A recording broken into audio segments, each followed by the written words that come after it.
Showtime.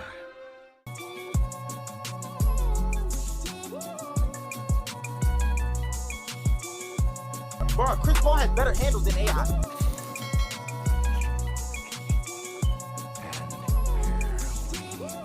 Go. Ladies and gentlemen, welcome back here. Brand new episode of the Young Bulls podcast. It's your boy Dinari here. Happy Thursday. Happy Thursday. It's been a solid week so far. Last time we had an episode drop, I believe it was Monday. And I told you guys I was going to get you guys another episode this week. So I'm glad I was able to fulfill that promise. So yeah, we have a lot to talk about because a lot of things have been happening since Monday. First off, the draft lottery.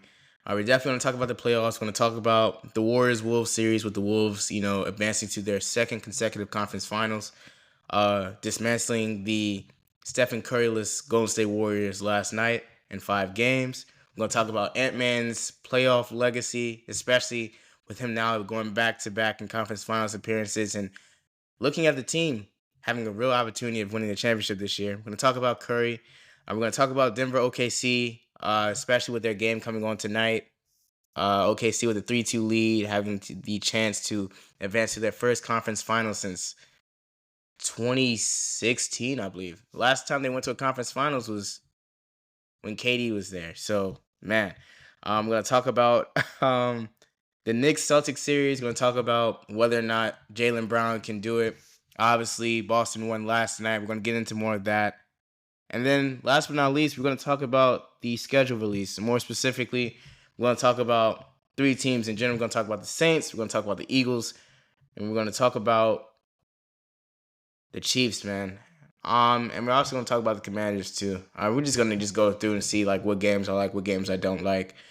And also, too, talk about the fact that the Saints have literally no Thursday night, Monday night, or Sunday night football games. I mean, why would we? We suck. But before we even get started with all of that, I just want to say this episode again is sponsored by Legacy Jersey Shops. If you guys like good premium soccer jerseys, make sure you guys go to Legacy Jersey Shops. There's a large collection of jerseys. More jerseys continue to be updated daily. So make sure you guys go check out Legacy Jersey Shops. Shout out to my boy Mateo for doing this thing. Also, this episode is continuing to be sponsored by ybpod.com. If you guys love Young Bulls Podcast and you guys want to see more things about the Young Bulls Podcast, make sure you guys go to ybpod.com. ybpod.com. Everything Young Bulls Podcast all in one place. So make sure you guys go check that out. Without further ado, man, let's go ahead and get it rocking. Let's go ahead and get started. First thing on the docket for today's episode is the draft lottery. Now, on Monday, when I talked about the draft lottery, obviously, I talked about it with the prospect of a couple of things happening. I prayed to the basketball gods about Cooper Flag being in a Sixers uniform. That didn't happen. Obviously, my outlook on it was that if we don't get the top pick, at least we're in the top 3 or something like that. That did happen. Shout out to that for working out.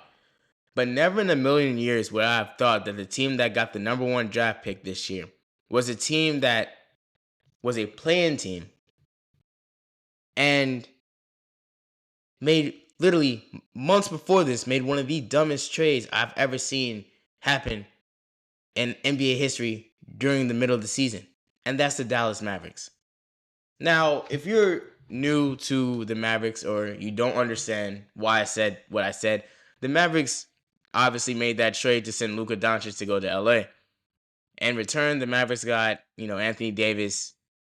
And you see how both teams finished out their season. The Mavericks losing in the play-in. The Mavericks losing the play-in. The Lakers obviously getting bounced out by the Wolves in the first round.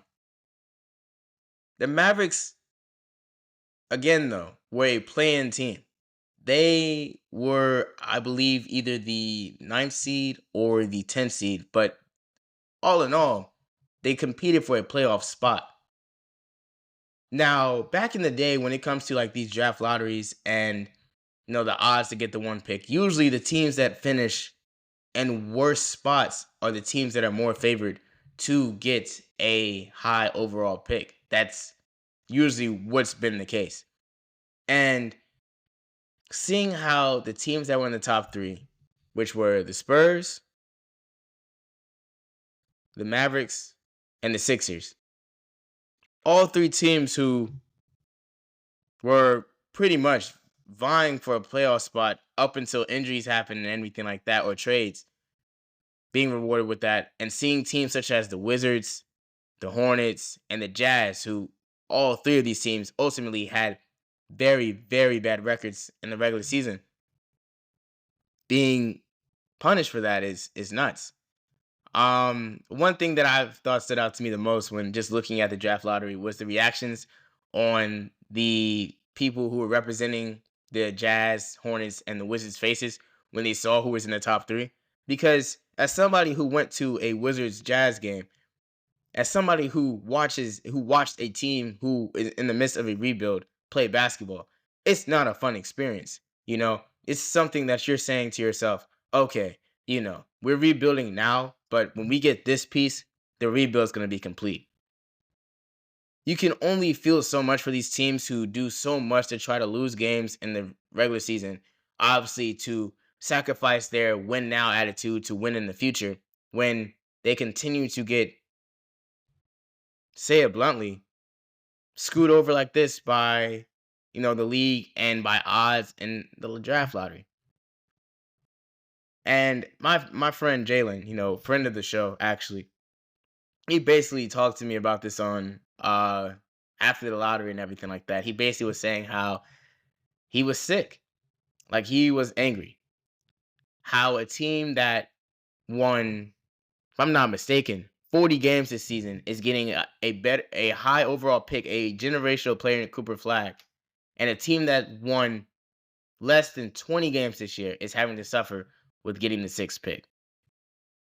As a Sixers fan, I'm not mad at where we are, but as somebody who sees other teams trying to rebuild to get to status where they used to be, it sucks. And honestly, I feel like for the Mavericks, it sucks for the game as well, man, because it's like they don't need that. But there's been reports that the Mavericks may trade that number one pick to go fish for Giannis or things of that nature. I don't think that's going to end up happening. I feel like, Cooper Flag is going to play in Dallas. But that team is going to be even scarier when Kyrie gets back for sure. But still, to me, it's definitely like surprising to see the Mavericks, even with everything bad that happened with their team this year, with trading Luka and the fan base not being behind them, to still be rewarded in that sense to get Cooper Flag is nuts. It's completely nuts. And you cannot sit up here and tell me that Adam Silver and Nico Harrison did not have some sort of backwards deal to have that sort of thing happen, because it makes completely no sense at all. I'm still trying to fathom how in the world it was possible for a team who wins that many games to still be rewarded with the number one pick.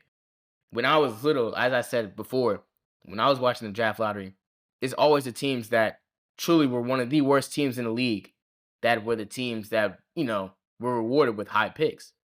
That's usually what it is. You lose games to make your draft stock higher.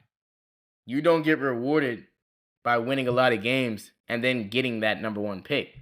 So to see that happen to the Mavericks, I won't be surprised that, the teams who got, screwed over are possibly looking into an investigation about this, because that it has to be some sort of like grounds for that. It's ridiculous. It's nuts.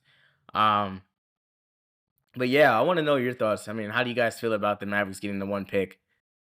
I pray for all the Wizards fans, man, because I'm not even looking at it just for the Wizards perspective, but obviously for me, being somebody from the East Coast, basketball, that's the Wizards. Um, Having a team that has not reached the finals since like the 50s, having a team's best years be with John Wall, Beal, memories of Gilbert Arenas. Shout out to my guy, man, Gilbert Arenas. But not having reached a conference finals in like maybe 40 years. In the midst of a rebuild right now, they're finding their core. They're building a strong foundation for the future. And literally, the only thing they needed in this draft was Cooper Flag to possibly complete that. to now having to, with the sixth pick, having to do some sort of hard reset to draft somebody who, I mean, you're going to be able to plug in because he's a high pick, but it's not going to be as impactful as Cooper Flag. You get what I'm saying? To have that happen for you, it must suck, man. It must suck. And for the Wizards, man, it's just, man, like, really bad luck. Really bad luck. So I'm guessing it's safe to say that we probably will not see a Wizards conference finals appearance, let alone championship, in my lifetime. Because things just with the Wizards just never continue to go the way that it needs to go. You look at it for teams like Charlotte. Charlotte has been in a state of ruin since, I would say, Kemba's been there. I mean, there's been years where they've made the play-in and stuff like that, but they haven't really been a playoff sort of team. They've had a lot of players go through that system. Their best player in LaMelo Ball, I feel like LaMelo's not going to want to be there for much longer if he doesn't continue to win and stuff like that. Miles Bridges is putting up great numbers, but again, it's only a matter of time before a team that could use him and be more of service on a winning team is going to want to poach him. I just don't know.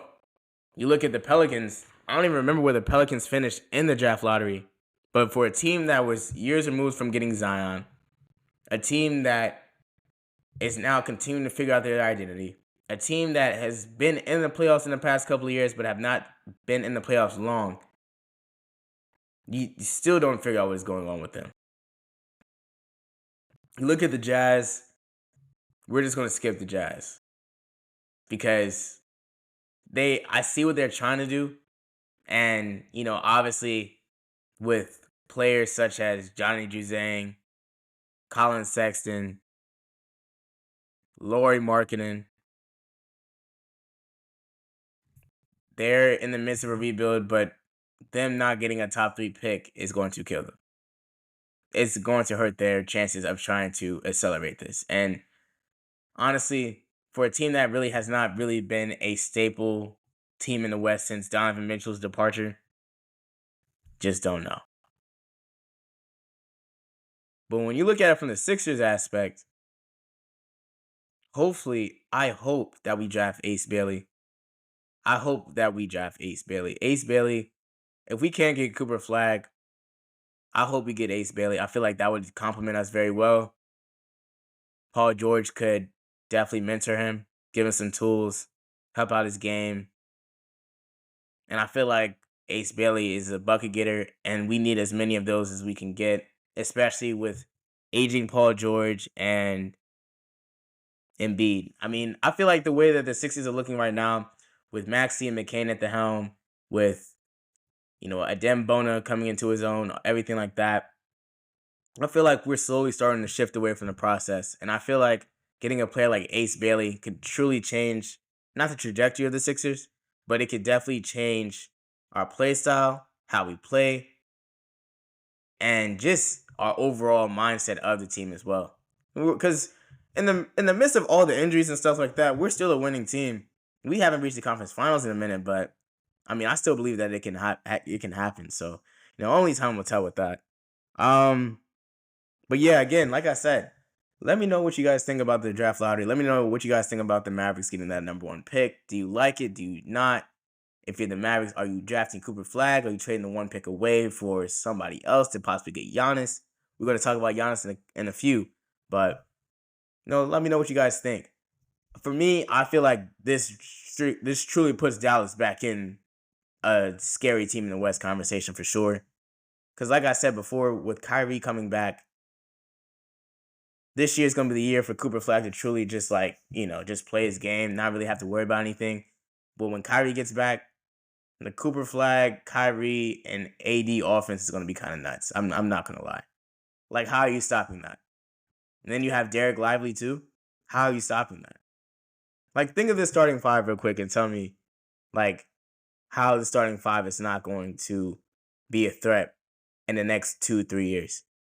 Kyrie at the 1, Clay at the 2, Flag at the 3, AD's probably going to play the 4, and you're going to have Lively at the 5.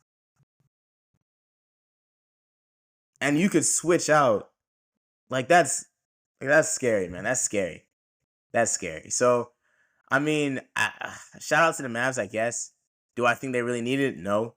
Should they be rewarded for getting the 1 pick after a year where they made one of the dumbest trades I've ever seen? Definitely not. Do I think that the whole system and the idea of odds when it comes to draft lottery is bogus and it really doesn't mean anything after seeing this lottery? Most definitely. Most definitely. Absolutely, yes. I seriously do not know how to fathom them getting the 1 pick. But hopefully as more and more reports come out about this draft lottery and everything like that, we can get more of, feedback and response and everything like that. But moving on, man. Moving on.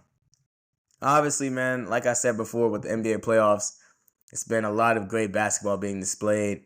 A lot of great basketball. We've seen teams this week go home in the Cavs. We've seen legendary performances such as Max Strus playing his heart out, man. Playing his heart out. We've seen a lot of things. But first off, before I even get started, I just want to say congratulations again to the Indiana Pacers.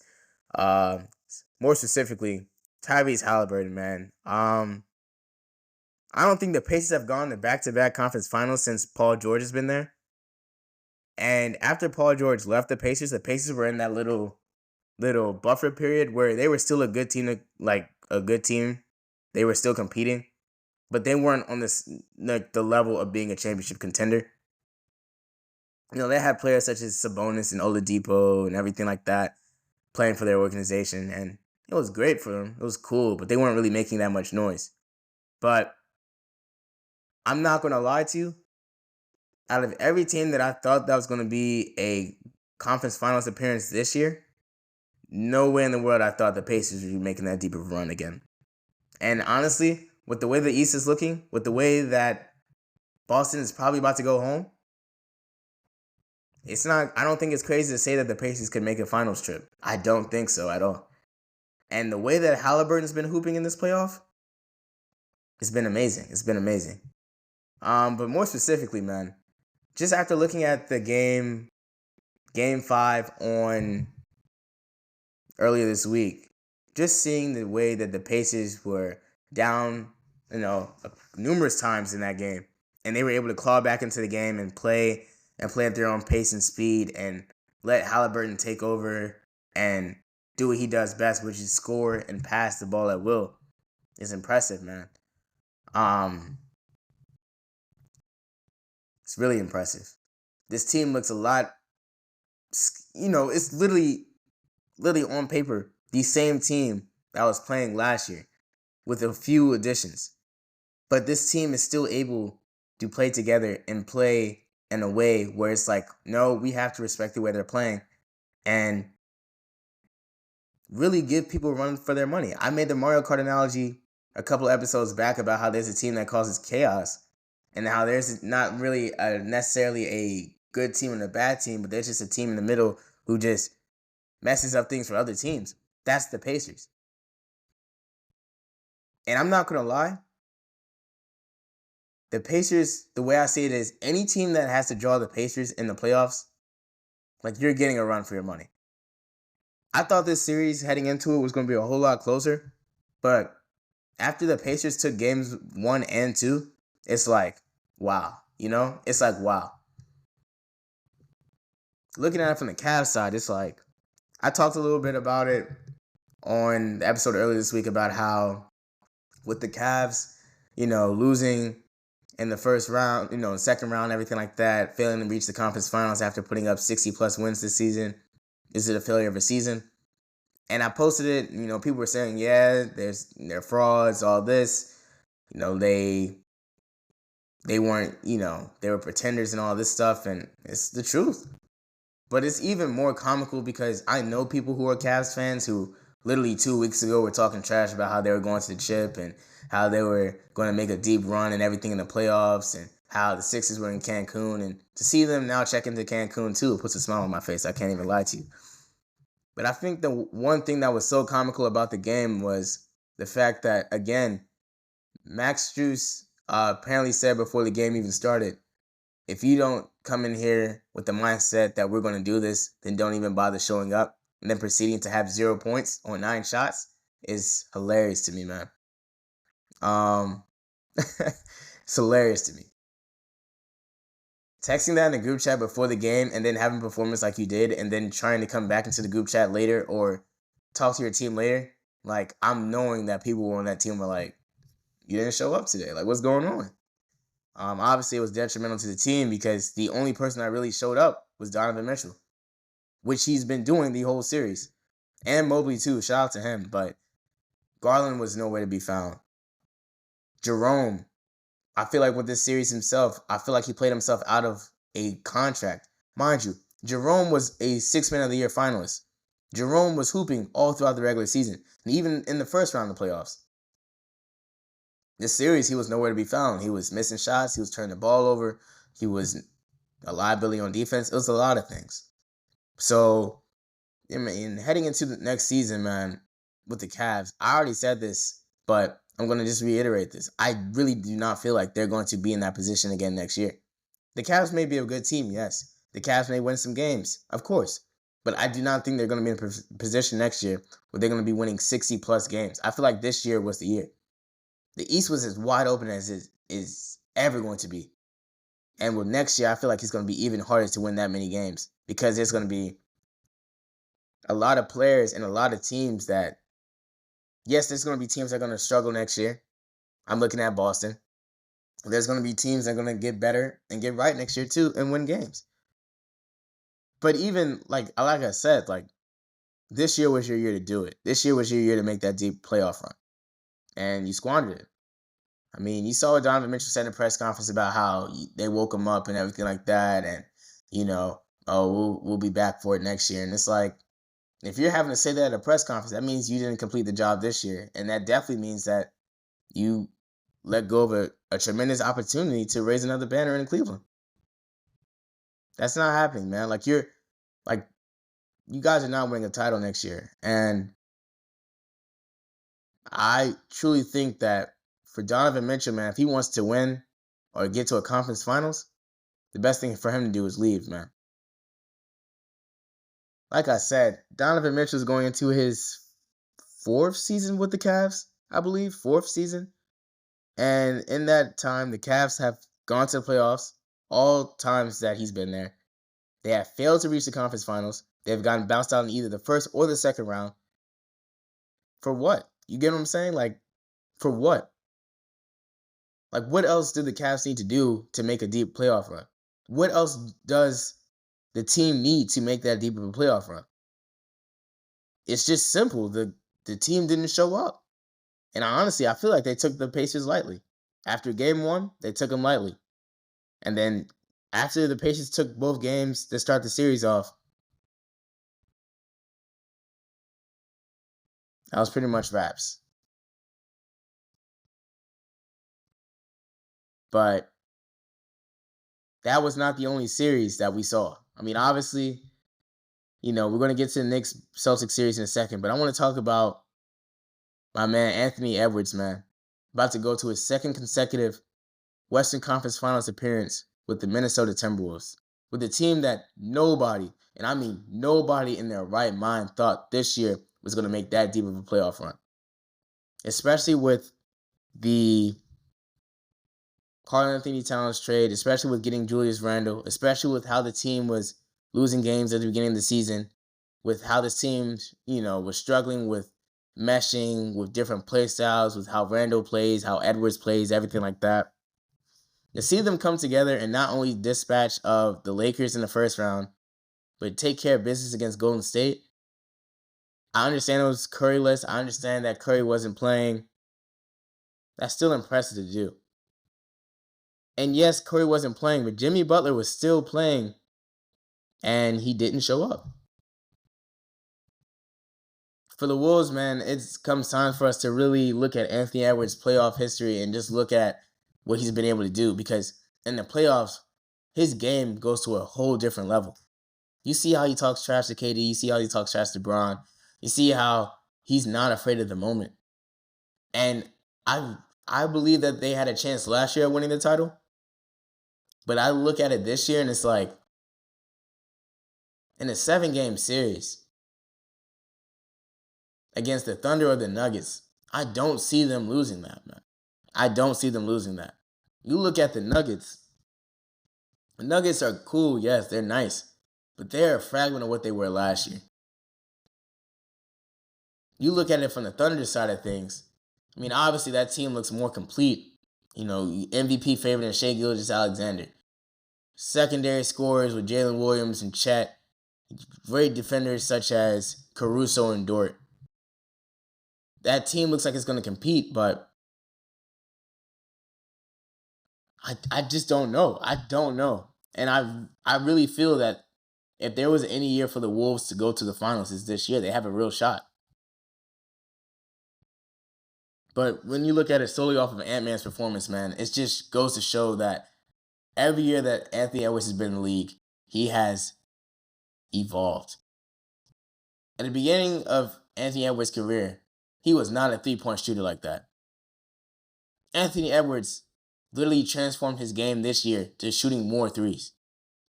We look at the beginning of the Ants' playoff journey a couple years back.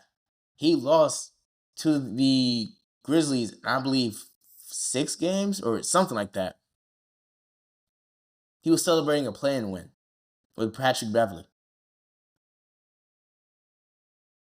We look at him now, and he's like, the way he carries himself, obviously he's one of the youngest on the floor, but he carries himself like he has that sort of veterans, playoff experience and that status that's saying, like, don't worry, guys, I'm going to take us there. I'm going to get us right.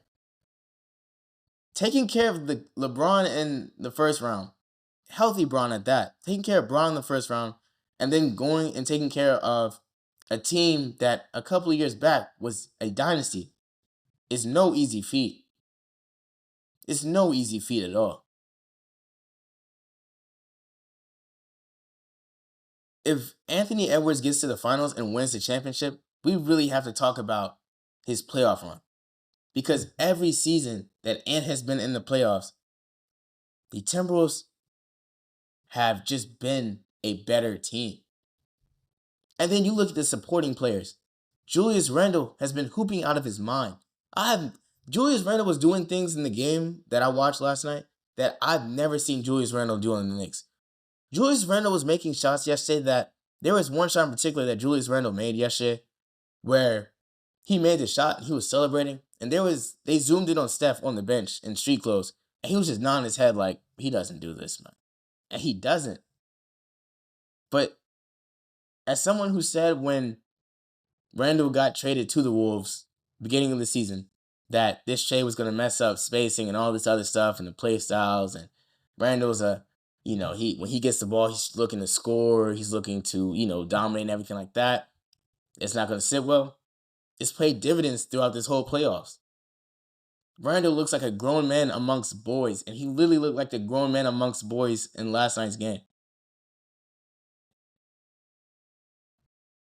And it just goes to show that with Randle literally being out there to be a second option to Ant, it makes things a whole lot easier because when Ant's getting doubled, he can go off for 25 to 30 a game. And he's been a difference maker. He's honestly been the X factor for the Wolves in this whole playoff run because obviously Ant's going to get his, But with Randle scoring at a high clip too, it's causing other teams to have to respect their scoring. And it also opens up the Wolves to being able to call on other players to show out too. Examples being Rudy Gobert. You saw what he did with that 30 and 25 game against the Lakers. I'm sorry, but even just saying it right now, like it's still baffling how the Lakers allowed him to get that. But I digress. Calls on players such as Jalen McDaniels. You saw what he did having 30 against the Lakers and continuing to be a huge huge asset to the Timberwolves. Mike Conley, Naz Reid, Nickeil Alexander-Walker. The Wolves continue to show different ways how they can kill you and kill your chances of winning games. And as deep as they continue to go in this playoff, it just goes to show that I feel like this time around they're ready for it. Last year, it was a little bit of experience. They haven't been to a conference final in ages. This year, it's like they know what to expect. They know how far out they are from achieving their goal. To bring a championship back to Minnesota. To bring a level of excitement back to the Timberwolves that before Anthony Edwards got there, before Cat was there, before Wiggins, before Jimmy Butler was even there for a season, they hadn't seen since Kevin Garnett, man. Since Sam Cassell, since all of them. So for Anthony Edwards and the Wolves to do this year, man, and with a real chance at possibly winning a championship, is even more impressive. So shout out to them, man. Shout out to them. On the Warriors side of things, it sucks because, Curry's not getting any younger. Obviously, Butler's not getting any younger either. You look at the Warriors, you don't really see that many more opportunities they have to possibly compete for a championship. I feel like they could if they make one giant move this offseason. And I think, if they go out and go get Giannis, maybe that could change things. But it just sucks, man, because obviously it's the changing of the guard. I feel like this is what this whole playoff has been, is that Anthony Edwards has been going out and dispatching of, our old generation's, NBA stars and saying that the future's now. And in doing so, he's taking care of old dynasties. He's taking care of great players, Hall of Fame players, and saying that I got now. This is over. And with Steph and the Warriors, man, I just don't know how many more cracks at it they have. Do I think they'll be in better shape next year? We'll see. Do I think that they need to make some changes? Most definitely. Do I need to see Quentin Post off my team? Yes. Do I need to see Paz off my team? Yes. So, we'll see, man. We'll see. Only time will tell with the Warriors. But hopefully things change for the better. I want to see Steph continue to compete for championships. I want to see the Warriors continue to be a staple in the playoffs. But as we continue to just go through season with the Warriors not playing into early June to late June, anything like that, you just have to realize that it's starting to become real that you don't really have that many more cracks at it. And all good things must come to an end. And maybe when we talk about all good things, we're talking about Warriors and we're talking about Steph's time with Golden State. And maybe he just needs a new change of scenery. Maybe him and Brown will team up. Who knows? I don't, but we'll see, man. But speaking of other playoff series, I alluded to this one earlier in regards to who I want the Wolves to face. But Denver OKC, man. First off, Aaron Gordon. Brother, man, I had a parlay for you the other night to get 4 assists. You finished with 3. I don't really go on here and talk about you messed up my parlay and stuff like that, man. But, dude, it killed me, bro. It killed me. And shout out FanDuel. But, anyway, Oklahoma City's up 3-2. Have a chance to close out the series tonight.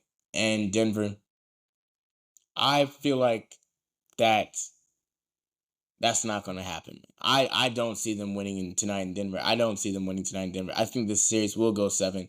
I feel like Jokic and Murray will have one of those games. You look at the game that happened earlier this week, though. There was definitely some times where the Nuggets could have pulled away. But if it wasn't for Lou Dort having probably one of the most craziest second halves I've ever seen by a third option, impressive. Dort had 3 points at the beginning. I believe it was either the third or the fourth quarter. I don't remember when he went off. I just remember him going off. Dort had 3 points. Dort proceeded to make 4 to 5 threes and was hooping and was probably one of the main reasons outside of Shea that the Thunder were able to get back into the game. Am I banking on Dort to do that tonight? Absolutely not. I feel like that's going to be one of those once in a blue moon type games. But I definitely believe that Shea showed that he was the MVP in Game 5. I feel like tonight will be a game that Jokic shows that he's still the best player in the league tonight. Jokic had 41 and they lost.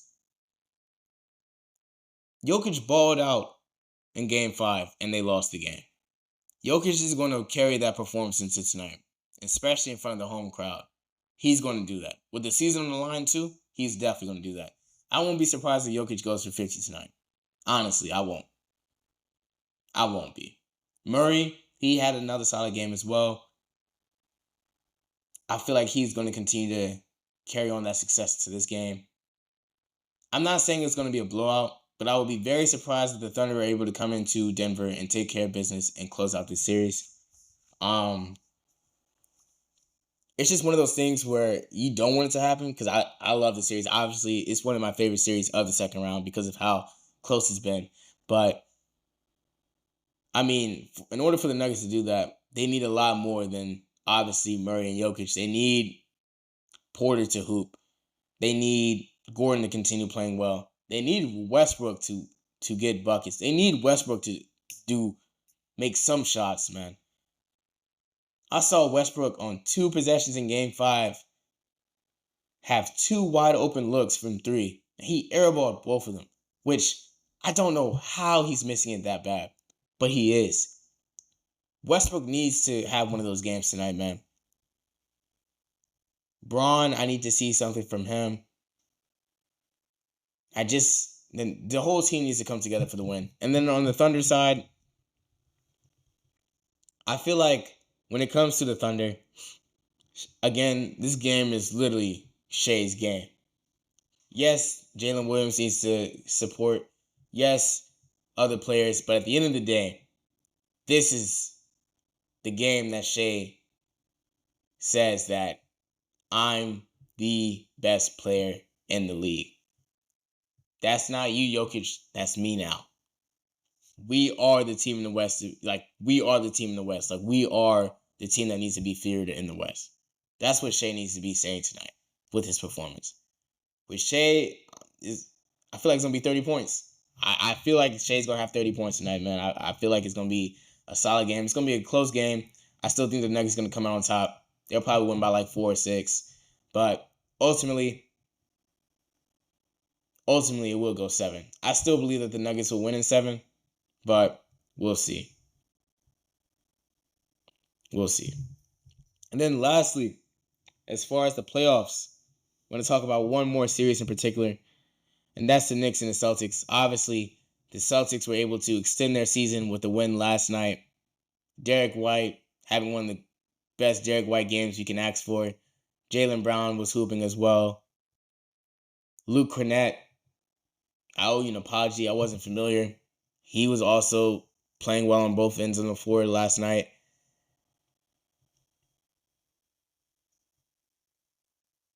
$10 and 9. And then you look at it from the Knicks side. Jalen Brunson with 22. Josh Hart with 24. OG only having 6 points. Karl-Anthony Towns 19. I mean, it's one of those games where it's the Knicks were up, 3-1. Obviously, I didn't believe that they were going to close out in Boston anyway. I felt like Boston was going to win this game in honor of JT. I still think the Knicks will win the series, but I would be very shocked if Friday happens and Boston comes into the Madison Square Garden and beats the Knicks. I would be shocked.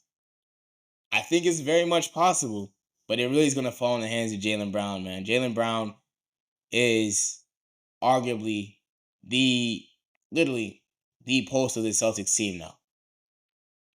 And Jaylen Brown needs to have one of the games that he had last night tonight.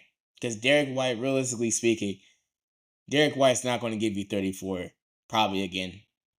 Derek White, like that needs to be Jaylen Brown. Like Jaylen Brown needs to have a Derek White type game in game 6 in order for Boston to possibly have a chance to win this series. Mind you, the last team that was facing a 3-0 deficit in a playoff series was the Celtics. The Celtics won 3 straight to get to a game 7 to ultimately lose, but they've been on this side before. Like, it's definitely possible for them to have this happen. But it really is going to come down to whether or not they can step up and take care of business in New York. Because I'm telling you, if Boston comes into New York and wins that game 6, Boston's winning the series. I definitely could see it. And I'm not going to lie, as a fan of a team that had a 3-2 lead over Boston in a playoff series a couple years back, the Knicks better not take this game lightly. I don't care who's not on the floor. I don't care if Tatum's not even playing. They better not let the Celtics come into the Garden and win. Because if the Celtics come into the Garden and win game 6, and they take this series back to Boston for game 7, I'm telling you, you're not winning a game 7 in Boston. Like, you're not doing it. You're not doing it. You're not doing it. It's not happening, man. It's not happening. In Boston, it's not happening, man. So the Knicks need to stop playing with their food and close this thing out. Because the last thing you want to do in the playoffs, let alone a series like this, is give the other team any sort of life. The pressure's already on New York anyway. Because you have to think. At the beginning of the series, I was talking about how Tatum was due for a good game. Tatum was due for this. Obviously, Tatum goes down. The Knicks win. They're up with the commanding lead in the series. The pressure's all on New York because all they need to do is just win one more game and close this thing out.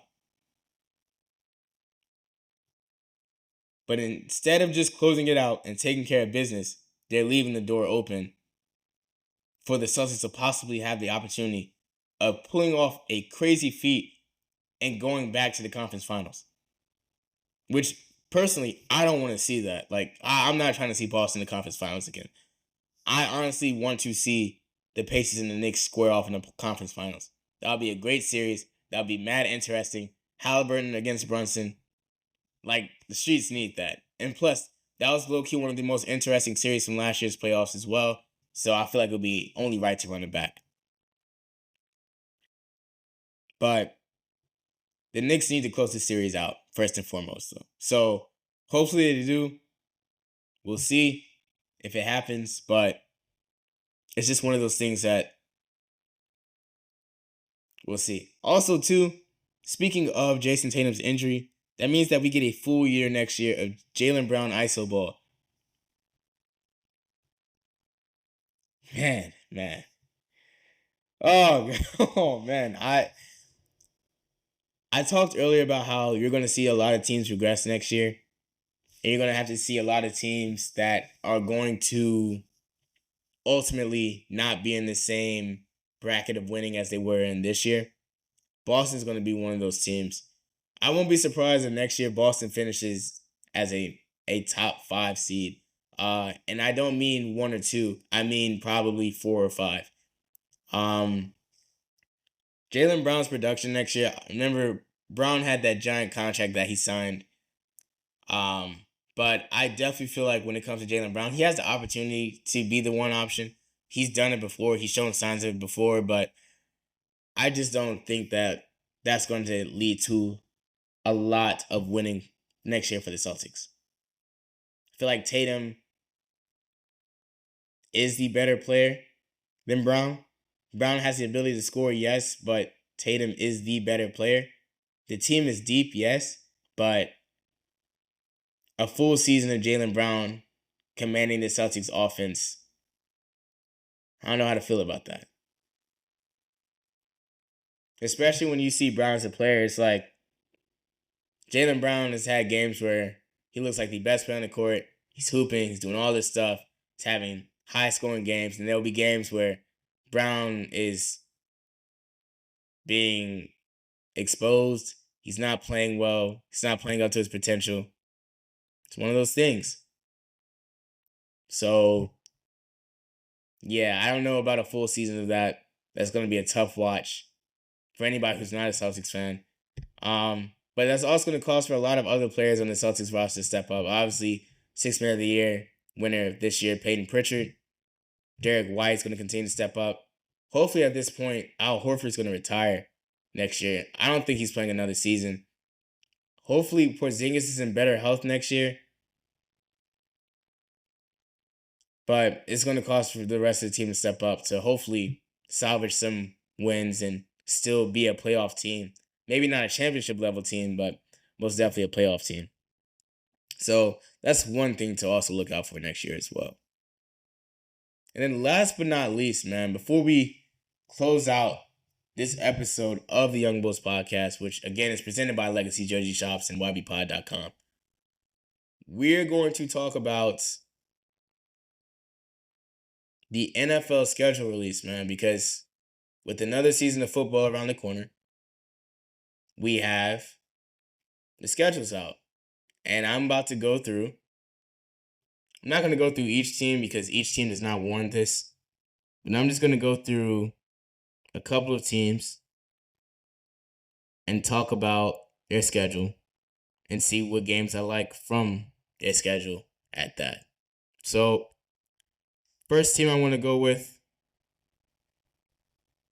is my team. And it's the Saints. Now I'm looking at our schedule. And the thing that I'm looking at right now, it's like color-coded show. It shows like whether or not a game is a regular Sunday game, Sunday night game, Monday night, Thursday night, NFL Network game, Thanksgiving, all those, right? All of our games are just strictly Sunday games. Like, there's no Thursday night games. There's no NFL Network games. We literally have 1 o'clock, maybe just getting home from church, out of market games, which I'm not tripping about because we put ourselves in this position. And after seeing us get blown out 30-0 on Monday Night Football last year, I don't want to see that. Like, I don't want to wait all day to be like, oh, we played tonight. Let's watch us get blown out in the dome. Like, that's no. Immediately to me, looking at our schedule, oh my gosh.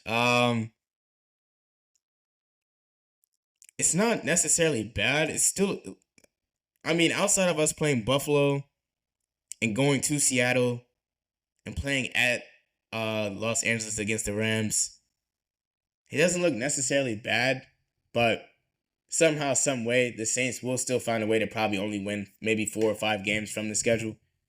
One game that really strikes me on the schedule that really is like, why is this even here? Is we played Buffalo week 4 at Buffalo. I don't know who was in charge of that, but what did we do to you guys? Like, Buffalo obviously is a year removed from failing to make another Super Bowl. They're probably going to be on a revenge tour this year. Josh Allen, reigning MVP. Why in the world are we trying to give this guy a free game? Why are we playing them in Buffalo? Like, I just feel like whoever was in charge of that was, that's nuts. Like, we didn't need that on the schedule. Starting off the year against Arizona, that's nice, I guess. San Francisco, we're getting blown out. Seattle, we're probably losing that one. I already said we're losing Buffalo. We're beating the Giants. We're beating New England. We're losing to the Bears. We're probably losing to the Buccaneers too. They did put up 50 points on us last year. We're losing to the Rams. We're losing to the Panthers. Bye week. We're losing to the Falcons at home. No, I think we'll beat the Falcons. So right now, as it stands, we have 3 wins.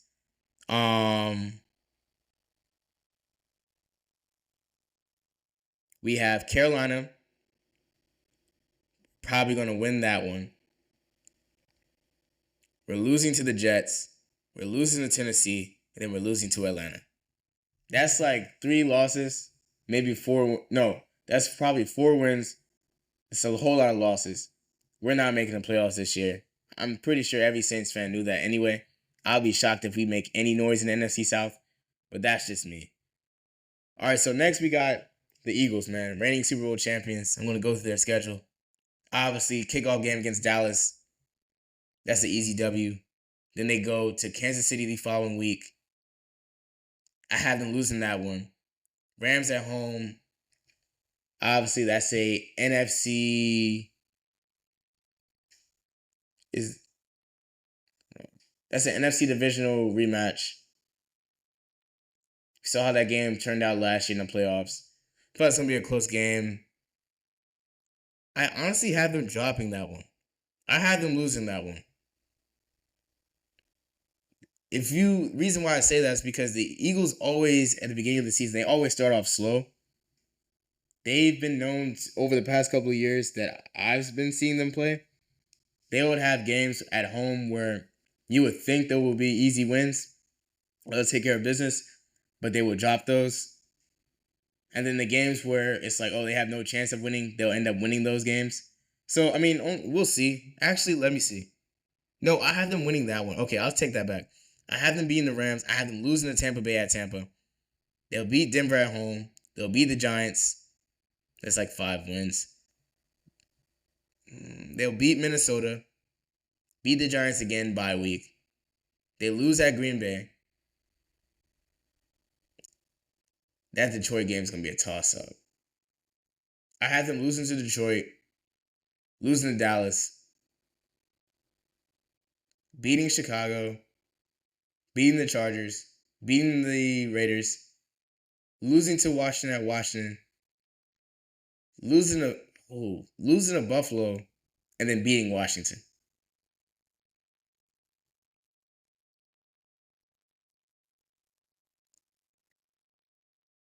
Right now, that's like 12-6. I think they're going to win 12 games. I don't think they're going to win 14 this year. I feel like there's going to be a drop-off. I think they're still going to be like a solid 12-6 team. Maybe even 11. But I feel like the schedule this year is just nuts. It's nuts. Let's see what other team. For the fun of it, let's do the Chiefs, man. Let's do the Chiefs. All right, so first game, Chargers in Brazil. That's a W. Eagles at home. That's a win. Giants, that's a win. Baltimore at home. Honestly, the Chiefs could honestly start off 4-0. Jacksonville in Jacksonville, that's a win. Detroit at home, that's a loss. They're beating the Raiders. They're beating Washington. They're losing to the Bills bye week. They're losing to the Broncos at home. They're beating the Colts. Dallas on Thanksgiving, they're beating Dallas. They're beating the Texans. They're beating the Chargers. Again. They're definitely blowing out the Tennessee. They're beating Denver at home. And they're beating the Raiders to end the season. That's at least 13 to 14 wins. Honestly, probably even 15. I don't really see that many teams on their schedule to give them bump except for the Broncos, the Ravens, and the Bills.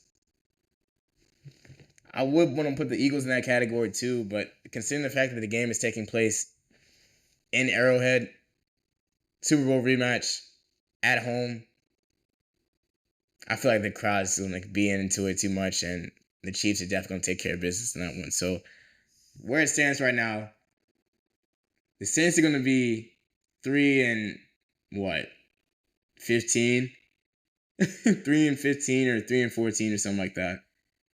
Eagles going to be 12-6. Chiefs are probably going to be 14-3, something like that. All right, let's go to Washington. It's going to be my last one, but first game, they got the Giants. That's a W. Then they go to Lambeau, have them dropping that one at Lambeau. Got the Raiders at home, that's a W. They go to Atlanta, that's a W. At the Chargers, I feel like they're going to drop that one. Chicago at home, that's a W. Play Dallas on the road, I feel like they win that one. They lose to Kansas City. They beat Seattle. That Detroit game's going to be a good game. That game should definitely be a Sunday Night Football game. That game should definitely be a Sunday Night Football game. It's not, but Detroit. Detroit at home. Obviously, divisional rematch from last year in the playoffs. JD5 against Jared Goff. I'll give it to Washington. And we got Miami. They beat Miami. Bye week. Then they got Denver. They're taking care of business against Denver. They lose to Minnesota on the road. Lose to the Giants. Beat the Eagles. Beat Dallas. And then lose to Philly in the finale. I feel like the Commanders will be a playoff team again this year for looking at the schedule. Hopefully JD5 doesn't have a sophomore slump. I feel like it probably will happen. But as far as production, as far as wins, it won't be that much of a drop-off. I feel like they'll still be able to make noise in the NFC East and ultimately still make noise in the division. And all that being said, I definitely feel like they'll still be a playoff team. I mean, after what happened last year, I really cannot say otherwise. Because I said last year they were going to only win like maybe 6 games, and they shocked me and won 10. So you guys really cannot do any wrong at this point, man. So especially with new additions such as Deebo Samuel, which I totally forgot they got. It's going to be for a fun season in Washington. But as all things do, they must come to an end. And this just concluded another episode of the Young Bulls podcast. As always, I just want to say thank you guys for tuning in. Thank you guys for continuing to check us out and show love to our podcast. New episode coming again next week. I know I said we're going to do 3 episodes. I think we're going to start the whole 3-episode thing next week. I was going to do it this week, but wasn't really feeling it.